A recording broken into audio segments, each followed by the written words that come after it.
If you're like me, you probably hop on a lot of calls to explain things to other people. And I've been thinking about how we can use generative AI to get even more value out of those interactions.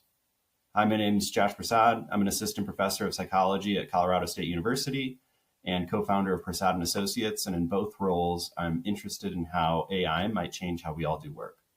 So today I'm going to see if we can take the data we produce from online meetings in the form of automatically generated transcripts and see if we can put those to better use. So first I gotta find a meeting recording and an associated transcript. To do that, I'm going to go to Zoom, where I have recently recorded a meeting, and track that recording down. So I'm in my account. I'm going to go to recordings. And I don't record many of my meetings, but here's at least one recording that I did recently.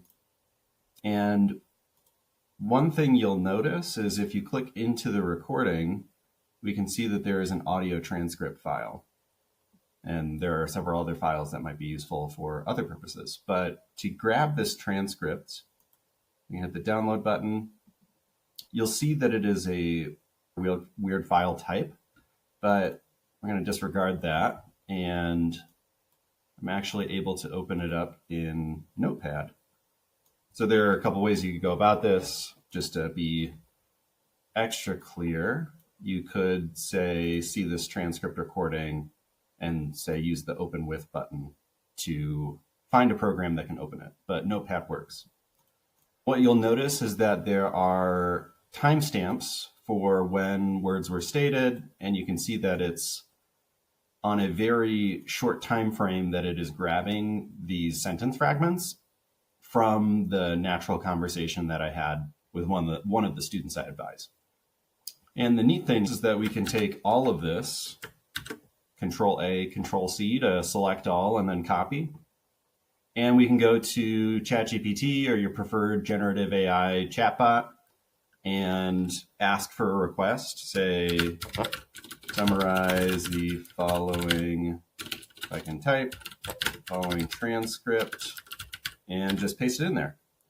And these models are getting to the point where two things are important to note. One, their context window, or the amount of information that they can receive in a request, is growing dramatically.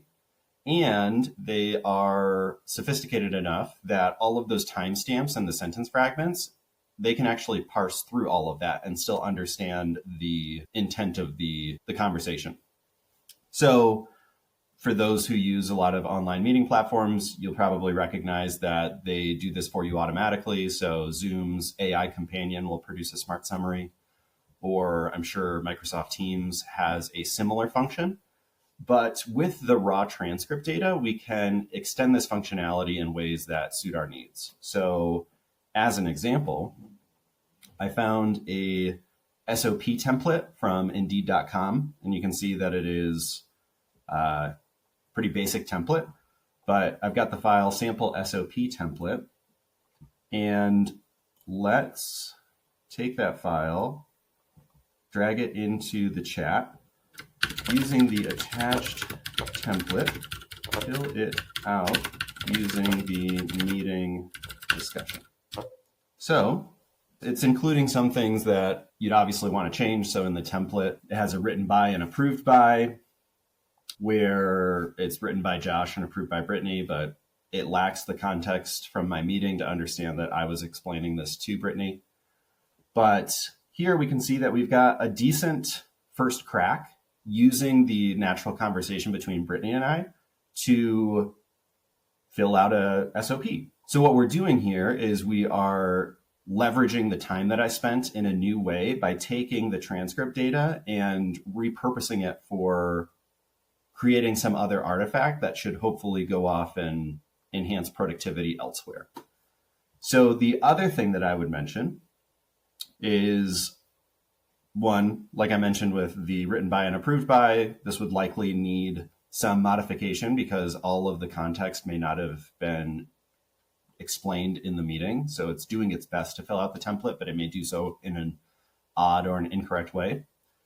The other thing that I think is potentially really interesting from this is I could take this SOP use that SOP to help another student, in this case, learn how to conduct a power analysis. They may try their best using just the SOP, and then we have a follow-up meeting. I get the transcript from that follow-up meeting and then drop in the current SOP and ask ChatGPT to update or enhance that SOP based on that new meeting. So in a way, we are potentially engaging in continuous improvement using the artifacts created by generative AI and improving them using our own human interactions and taking the data from those interactions to then allow generative AI to further improve the original artifacts. So I think there's a lot of untapped potential here. I just wanted to give a quick demo on what data you may or may not be aware of being produced by online meetings, particularly if you record them, and how you can use that data in ways that suit your own purposes rather than the kind of prepackaged purposes that, say, Zoom or Microsoft Teams produces for you. So with that, I hope you found this helpful. Hopefully this sparks some creativity for how you can use some of the data that you're already generating for new and valuable ways. And with that, I will see you in the next one.